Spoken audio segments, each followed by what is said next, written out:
Sipas të dhënave të Organizatës për Bashkëpunim Ekonomik dhe Zhvillim, OECD, në vitin 2023, Shqipëria renditet e para ndër 45 vende me përqindjen më të lartë të emigrantëve në raport me popullsinë. Për çdo 1000 banor shqiptar, 22.1 janë emigrant në 38 vendet e OECD-s, duke e vendosur vendin shumë përpara Rumanisë me 12.7, Bullgarisë me 11.9 dhe Kubës me 10.6 emigrant për çdo 1000 banor. Ky nivel i lartë emigrimi tregon se 1 në 4 shqiptar ka emigruar jashtë vendit, që pasqyron për masat e mëdha të lëvizjes demografike gjatë dekadës së fundit.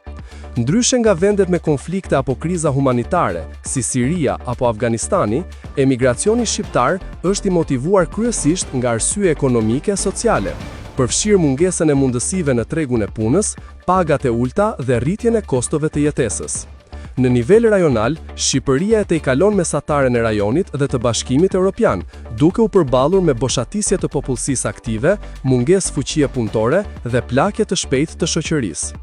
Emigracioni drejt Italisë, Gjermanisë, Greqisë dhe Mbretërisë së Bashkuar po kthehet në një sfidë të madhe strukturore për ekonominë shqiptare, me pasoja në produktivitet, konsum dhe zhvillimin afatgjat të vendit.